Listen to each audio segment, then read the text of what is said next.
हिंद दोस्तों, कैसे हैं आप सभी। आशा करता हूँ बहुत ही अच्छे होंगे। इस वीडियो में हम आपके लिए लेकर आए टॉप जी के जीएस के प्रश्न। ये ऐसे प्रश्न हैं जो बार बार एग्जाम में पूछते हैं, तो प्रैक्टिस के तौर पे भी इस वीडियो को देख सकते हैं, चाहे आप किसी भी एग्जाम की तैयारी कर रहे हैं। चलिए देखते हैं पहला क्वेश्चन क्या पूछा है। पहला क्वेश्चन पूछा है, निम्नलिखित में से किस देश के साथ भारत अपनी सबसे लंबी भू सीमा साझा करता है। आपसे पूछा है कि निम्नलिखित में से किस देश के साथ भारत अपनी सबसे लंबी भू सीमा साझा करता है। चलिए बताइए राइट आंसर क्या हो जाएगा।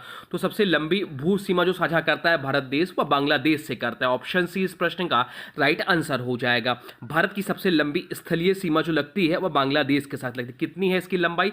तो 4096 किलोमीटर इसकी जो है लगती है, लंबाई है इसकी। यह सीमा पश्चिम बंगाल, असम, मेघालय, त्रिपुरा और मिजोरम राज्यों से लगती है। भूटान से जो लगती है वह 699 किलोमीटर लगती। कितनी? तो 699 किलोमीटर लगती है। पाकिस्तान से जो लगती है वह लगती है 3323 किलोमीटर, 3323 किलोमीटर। और म्यांमार से 1643 किलोमीटर इसके साथ सीमा साझा करती है। इस तरह भारत की सबसे लंबी भू सीमा बांग्लादेश है। बांग्लादेश की बात हो रही तो बांग्लादेश की राजधानी है ढाका और मुद्रा है यहाँ की टका। अब चलते हैं अगले प्रश्न की ओर, देखते हैं अगला प्रश्न क्या पूछा है आपसे। अगला प्रश्न जो पूछा है वह पूछा है, भारतीय संविधान का कौन सा अनुच्छेद भारत के उच्चतम न्यायालय को परामर्श संबंधी क्षेत्राधिकार प्रदान करता है। आपसे पूछा है कि भारतीय संविधान का कौन सा अनुच्छेद भारत के उच्चतम न्यायालय को परामर्श संबंधी क्षेत्राधिकार प्रदान करता है। चलिए बताइए राइट आंसर क्या हो जाएगा। तो राइट आंसर जो हो जाएगा वो हो जाएगा ऑप्शन है अनुच्छेद 143। इस प्रश्न का राइट आंसर हो जाएगा। अनुच्छेद 143 के अंतर्गत भारत के राष्ट्रपति उच्चतम न्यायालय से किसी भी विधिक या तथ्य संबंधित प्रश्न पर परामर्श मांग सकते हैं। सुप्रीम कोर्ट की सलाह राष्ट्रपति के लिए बाध्यकारी नहीं होती, यह भी ध्यान रखिए। चलते हैं अगले प्रश्न की ओर, देखते हैं अगला प्रश्न क्या पूछा है आपसे। अगला प्रश्न जो पूछा है वह पूछा है, विश्व भर में प्रतिवर्ष अंतर्राष्ट्रीय सांकेतिक भाषा दिवस कब मनाया जाता है। आपसे पूछा है कि विश्व भर में प्रतिवर्ष अंतर्राष्ट्रीय सांकेतिक भाषा दिवस कब मनाया जाता है। चलिए बताइए राइट आंसर क्या हो जाएगा। राइट आंसर हो जाएगा ऑप्शन डी, 23 सितंबर इस प्रश्न का राइट आंसर हो जाएगा। अंतर्राष्ट्रीय सांकेतिक भाषा दिवस हर साल 23 सितंबर को मनाया जाता है। इस दिन का उद्देश्य विश्व भर के बधिर समुदाय द्वारा प्रयुक्त सांकेतिक भाषाओं के महत्व के प्रति जागरूकता बढ़ाना है। 5 सितंबर को मनाया जाता है शिक्षक दिवस, यह भी ध्यान रख लीजिएगा। सितंबर माह का महत्वपूर्ण दिवस है 5 सितंबर। इस दिन मनाया जाता है शिक्षक दिवस डॉक्टर सर्वपल्ली राधाकृष्णन की जयंती पर। 8 सितंबर को मनाया जाता है अंतर्राष्ट्रीय साक्षरता दिवस। 14 सितंबर को हिंदी दिवस मनाया जाता है। तो 15 सितंबर को इंजीनियर्स डे मनाया जाता है। 16 सितंबर भी इंपॉर्टेंट है, 16 सितंबर को विश्व ओजोन दिवस मनाया जाता है। तो 21 सितंबर को अंतर्राष्ट्रीय शांति दिवस मनाया जाता है। 27 सितंबर को विश्व पर्यटन दिवस मनाया जाता है। अब चलते हैं अगले प्रश्न की ओर, देखते हैं अगला प्रश्न क्या पूछा है आपसे। अगला प्रश्न पूछा, निम्नलिखित में से कौन सी प्रतिस्पर्धा फुटबॉल से संबंधित है। आपसे पूछा कि निम्नलिखित में से कौन सी प्रतिस्पर्धा जो है फुटबॉल से संबंधित है। तो दिलीप ट्रॉफी जो है क्रिकेट से संबंधित है, ईरानी ट्रॉफी भी क्रिकेट से संबंधित है, देवधर ट्रॉफी भी जो है वह भी क्रिकेट से संबंधित है। परंतु संतोष ट्रॉफी जो दिया हुआ है ऑप्शन बी या जो है या फुटबॉल से संबंधित है। ऑप्शन बी इस प्रश्न का राइट आंसर हो जाएगा। संतोष ट्रॉफी राष्ट्रीय स्तर की फुटबॉल प्रतियोगिता है जिसमें भारत के विभिन्न राज्यों और सरकारी संस्थानों की टीमें भाग लेती हैं। अब चलते हैं अगले प्रश्न की ओर, देखते हैं अगला प्रश्न क्या पूछा है आपसे। अगला प्रश्न पूछा, इनमें से कौन भारत में यूनेस्को के विश्व धरोहर स्थलों की सूची में शामिल नहीं है। आपसे पूछा है कि इनमें से कौन भारत में यूनेस्को के विश्व धरोहर स्थलों की सूची में शामिल नहीं है। चलिए बताइए राइट आंसर क्या हो जाएगा।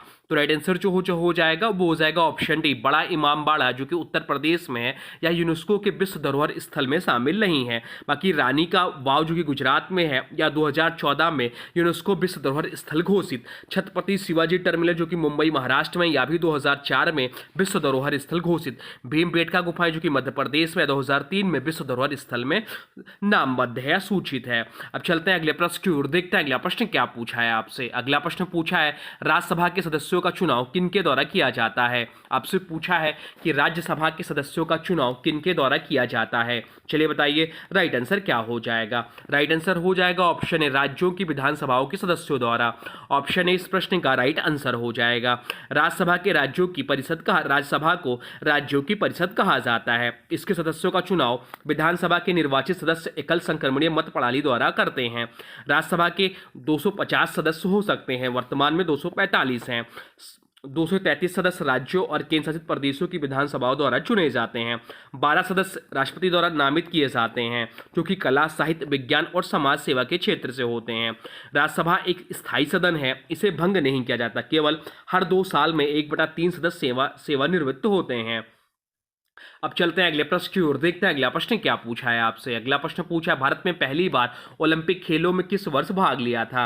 आपसे पूछा है कि भारत में पहली बार ओलंपिक खेलों में किस वर्ष भाग लिया था। चलिए बताइए राइट आंसर क्या हो जाएगा। राइट आंसर हो जाएगा ऑप्शन ए 1900 में। भारत ने पहली बार 1900 के पेरिस ओलंपिक खेलों में भाग लिया था। उस समय नॉर्मन पिचार्ड ने भारत का प्रतिनिधित्व किया था। उन्होंने एथलीट्स में हिस्सा लिया और 2 रजत पदक जीते, सिल्वर मेडल ही जीते थे। 1920 से भारत ने नियमित रूप से ओलंपिक में भाग लेना शुरू किया। भारत का पहला Olympic gold medal team event hockey 1928 Amsterdam Olympic में मिला। अब चलते हैं अगले प्रश्न की ओर, देखते हैं अगला प्रश्न क्या पूछा है आपसे। अगला प्रश्न पूछा, पूर्व प्रधानमंत्री में से किसका नाम भारतीय करेंसी नोटों पर देखा जा सकता है, ये आपसे पूछा है। चलिए बताइए राइट आंसर क्या हो जाएगा। राइट आंसर हो जाएगा option C, doctor Manmohan Singh इस प्रश्न का राइट आंसर हो जाएगा।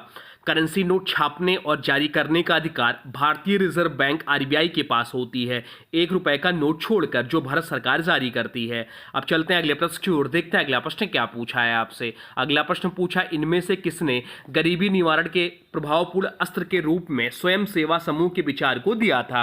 आपसे पूछा कि इनमें से किसने गरीबी निवारण के प्रभावपूर्ण अस्त्र के रूप में स्वयं सेवा समूह के विचार को दिया था। चलिए बताइए राइट आंसर क्या हो जाएगा। राइट आंसर हो जाएगा ऑप्शन बी, मोहम्मद यूनुस इस प्रश्न का राइट आंसर हो जाएगा। मोहम्मद यूनुस बांग्लादेश के अर्थशास्त्री जो कि थे, ने स्वयं सहायता समूह और सूक्ष्म ऋण की अवधारणा को बढ़ावा दिया। उन्होंने गरीबी, विशेषकर ग्रामीण महिलाओं को छोटे ऋण देकर गरीबी उन्मूलन का प्रभावी समाधान प्रस्तुत किया। इस विचार पर आधारित उनका ग्रामीण बैंक विश्व प्रसिद्ध हुआ। मोहम्मद यूनुस और ग्रामीण बैंक को 2006 का नोबेल शांति पुरस्कार मिला है। अब चलते हैं अगले प्रश्न की ओर, देखते हैं अगला प्रश्न क्या पूछा है आपसे। अगला प्रश्न पूछा है, लोकसभा चुनाव 2024 में भारतीय जनता पार्टी ने कितनी सीटें जीती। आपसे पूछा है कि लोकसभा चुनाव 2024 में भारतीय जनता पार्टी ने कितनी सीटें जीती थी। चलिए बताइए राइट आंसर क्या हो जाएगा। राइट आंसर हो जाएगा option D, Bharatiya Janata party ने 240 सीटें जीती थी। कितनी सीटें जीती? तो 240 सीटें जीती थी भारतीय जनता पार्टी ने। कांग्रेस ने जीती थी, कांग्रेस ने 99 सीटें जीती थी। कितनी? तो कांग्रेस ने जो 99 सीटें जीती थी, 37 सीटें जो जीती थी, और समाजवादी पार्टी ने जीती थी, एसपी ने 37 सीटें जीती थी, और 29 सीटें जो जीती थी तृणमूल कांग्रेस ने जीती थी। डीएमके जो है आप 22 सीट जीते थे। अब चलते हैं अगले प्रश्न की ओर, देखते हैं अगला प्रश्न क्या पूछा है आपसे। अगला प्रश्न पूछा है, हाल ही में मतदान की आयु 18 वर्ष से घटाकर 16 वर्ष करने की घोषणा किसने की है। आपसे पूछा कि हाल ही में मतदान की आयु 18 वर्ष से घटाकर 16 वर्ष करने की घोषणा किसने की है। चलिए बताइए राइट आंसर क्या हो जाएगा। राइट आंसर हो जाएगा ऑप्शन ए, ब्रिटेन ने। हाल ही में ब्रिटिश सरकार के नेतृत्व में लेबर पार्टी ने घोषणा की है कि आगामी आम चुनाव तक मतदान की आयु 18 वर्ष से घटाकर 16 वर्ष कर दी जाएगी। यह महत्वपूर्ण लोकतांत्रिक सुधार है जो युवा मतदाताओं की भागीदारी बढ़ाने का प्रयास करता है। बाकी बात यह हो रही ब्रिटेन की, तो इसकी राजधानी जो है लंदन है, करेंसी पाउंड स्टर्लिंग है। अब चलते हैं अगले प्रश्न की ओर, देखते हैं अगला प्रश्न क्या पूछा है आपसे। अगला प्रश्न पूछा है, हाल ही में रिसर्च एंड एनालिसिस विंग्स यानी कि रा का नया प्रमुख किसे नियुक्त किया गया है। आपसे पूछा है कि हाल ही में रिसर्च एंड एनालिसिस विंग्स रा का नया प्रमुख किसे नियुक्त किया गया है। चलिए बताइए राइट आंसर क्या हो जाएगा। राइट आंसर हो जाएगा ऑप्शन बी, पराग जैन इस प्रश्न का राइट आंसर हो जाएगा। रा यानी कि रिसर्च एंड एनालिसिस विंग्स, रा की स्थापना कब हुई थी? तो 21 सितंबर 1968 को इसकी स्थापना हुई थी। मुख्यालय जो है नई दिल्ली में, संस्थापक थे आर्यन काव। रा का प्रमुख कार्य जो है वह विदेशी खुफिया जानकारी एकत्र करना और राष्ट्रीय सुरक्षा से जुड़ी गुप्त सूचनाएं उपलब्ध कराना। पहले प्रमुख थे आर्यन काव। रा वर्तमान प्रमुख है पराग जैन, पिछले प्रमुख थे रवि सिन्हा। अब चलते हैं अगले प्रश्न की ओर, देखते हैं अगला प्रश्न क्या पूछा है आपसे। अगला प्रश्न जो पूछा है वह पूछा है, निम्नलिखित में से किन वर्षों को स्वतंत्र भारत में योजना अवकाश माना जाता है। आपसे पूछा कि निम्नलिखित में से किन वर्षों को स्वतंत्र भारत में योजना अवकाश माना जाता है। चलिए बताइए राइट आंसर क्या हो जाएगा। राइट आंसर जो हो जाएगा वो हो जाएगा ऑप्शन सी, 1966 से 1969 के बीच में। भारत में 5वीं पंचवर्षीय योजना 1961 से 66 के बाद तत्कालीन आर्थिक परिस्थितियों और युद्ध, सूखा जैसी समस्याओं के कारण 1966 से 1969 के बीच की अवधि को योजना अवकाश यानी कि प्लान हॉलीडे कहा गया। इस दौरान वार्षिक योजनाएं चलाई गई। योजना अवकाश की मुख्य वजह थी 1962 का चीन युद्ध, 1965 का भारत पाक युद्ध, 1965-66 का गंभीर सूखा, विदेशी सहायता पर बढ़ती निर्भरता। अन्य महत्वपूर्ण बात करें तो भारत की पहली पंचवर्षीय योजना 1951 से 1956 तक रही, कृषि पर जोर था इस पर। दूसरी पंचवर्षीय योजना 1956 से 1961 औद्योगिक विकास, नेहरू महालनोबिस पीसी महालनोबिस मॉडल पर आधारित थी। तीसरी पंचवर्षीय योजना थी 1961 से 1966 स्वावलंबी अर्थव्यवस्था का लक्ष्य। योजना आयोग का गठन जो हुआ 1950 में हुआ।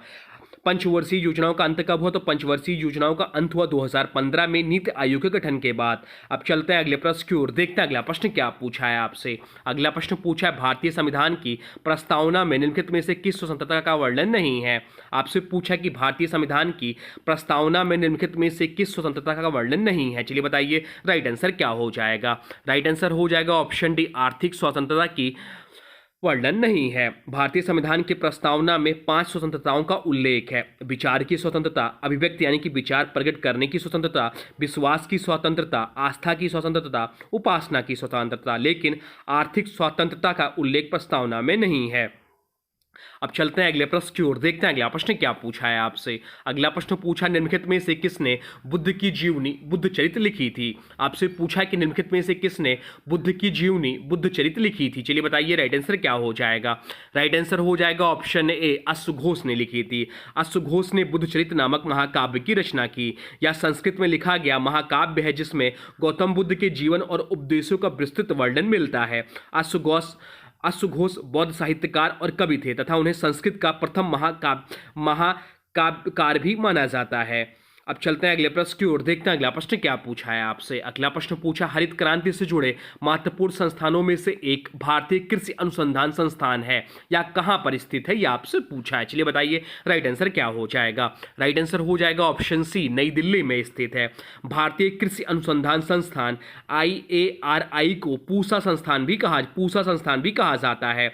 इसकी स्थापना 1905 में बिहार के पूसा यानी कि समस्तीपुर में हुई थी। बाद में 1936 से इसे नई दिल्ली स्थानांतरित किया गया था। चलिए प्रमुख अनुसंधान केंद्र बताते हैं। एक ध्यान रखिए, भाभा परमाणु अनुसंधान केंद्र जिसे बार्क बोलते हैं, इसका मुख्यालय मुंबई में है। इसरो यानी कि भारतीय अंतरिक्ष अनुसंधान संगठन का मुख्यालय जो है वह बेंगलुरु में है। Defence Research and Development Organisation का जो मुख्यालय है जो कि रक्षा अनुसंधान है या नई दिल्ली में स्थित है। ये सब पॉइंट ध्यान रखिएगा। अब चलते हैं अगले प्रश्न की ओर, देखते हैं अगला प्रश्न क्या पूछा है आपसे। अगला प्रश्न पूछा निम्नलिखित में से कौन सी मणिपुर राज्य की एक भारतीय युद्ध कला है। आपसे पूछा कि निम्नलिखित में से कौन सी मणिपुर राज्य की एक भारतीय युद्ध कला है। चलिए बताइए राइट आंसर क्या हो जाएगा। राइट आंसर हो जाएगा ऑप्शन सी, थांगटा इस प्रश्न का राइट आंसर हो जाएगा। थांगटा मणिपुर की पारंपरिक भारतीय युद्ध कला है। इसमें थांग का अर्थ है तलवार और टा का अर्थ है भाला होता है। यह मार्शल आर्ट केवल शारीरिक युद्ध कला ही नहीं बल्कि इसमें नृत्य अनुष्ठान और सांस्कृतिक परंपराएं भी शामिल है। बाकी ऑप्शन में दिया मैथाई, तो मैथाई जो है थाईलैंड की मार्शल आर्ट है। कलरी पाइटू जो है केरल की युद्ध कला है। गटका जो है पंजाब सिख समुदाय की युद्ध कला है। अब चलते हैं अगले प्रश्न की ओर, देखते हैं अगला प्रश्न क्या पूछा है आपसे। अगला प्रश्न पूछा हाल ही में योगी आदित्यनाथ ने उत्तर प्रदेश के सबसे लंबे समय तक मुख्यमंत्री रहने का किसका रिकॉर्ड तोड़ा है। चलिए बताइए राइट आंसर क्या हो जाएगा। राइट आंसर हो जाएगा ऑप्शन सी, पंडित गोविंद बल्लभ पंत जी का। हाल ही में उत्तर प्रदेश के मुख्यमंत्री योगी आदित्यनाथ ने राज्य में सबसे लंबे समय तक लगातार मुख्यमंत्री बने रहने का रिकॉर्ड बनाया। उन्होंने लगातार 8 वर्ष 4 महीने और 10 दिन तक इस पद पर बने रहकर यह कीर्तिमान स्थापित किया। इससे पहले यह रिकॉर्ड उत्तर प्रदेश के पहले मुख्यमंत्री पंडित गोविंद बल्लभ पंत के नाम था। योगी आदित्यनाथ की बात करें तो इनका जो वास्तविक नाम है वो अजय सिंह बिष्ट है। इनका जन्म जो हुआ था 5 जून 1972 को पंचूर गांव पौड़ी गढ़वाल उत्तराखंड में हुआ था।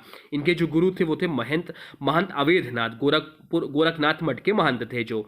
अब चलते हैं अगले प्रश्न की ओर, देखते हैं अगला प्रश्न क्या पूछा है आपसे। अगला प्रश्न पूछा क्रिकेट में गेंद को मारने पर गेंद मैदान पर दौड़ती हुई निर्धारित सीमा को पार जाती है या कितने रन होंगे। आपसे पूछा क्रिकेट में गेंद को मारने पर गेंद मैदान पर दौड़ती हुई निर्धारित सीमा के पार जाती है या कितने रन होंगे, ये आपसे पूछा है। चलिए बताइए राइट आंसर क्या हो जाएगा। राइट आंसर हो जाएगा ऑप्शन सी, 4 रन होंगे। क्रिकेट में अगर बल्लेबाज गेंद को मारता है और गेंद मैदान पर उछलते दौड़ते हुए सीमा रेखा पार करती है तो इसे चौका कहा जाता है और 4 रन दिए जाते हैं। यदि गेंद हवा में सीधे सीमा रेखा पार कर जाती है बिना जमीन छुए तो यह छक्का कहलाता है और 4 रन मिलते हैं। अब चलते हैं अगले प्रश्न की ओर, देखते हैं अगला प्रश्न क्या पूछा है आपसे। अगला प्रश्न पूछा डोलोमाइट किसका अयस्क है। आपसे पूछा है कि डोलोमाइट जो है किसका अयस्क है। चलिए बताइए राइट आंसर क्या हो जाएगा। राइट आंसर हो जाएगा ऑप्शन ए, मैग्नीशियम का अयस्क है। ऑप्शन ए इस प्रश्न का राइट आंसर हो जाएगा। डोलोमाइट एक खनिज है जिसका रासायनिक संगठन CMG, क्या CAMG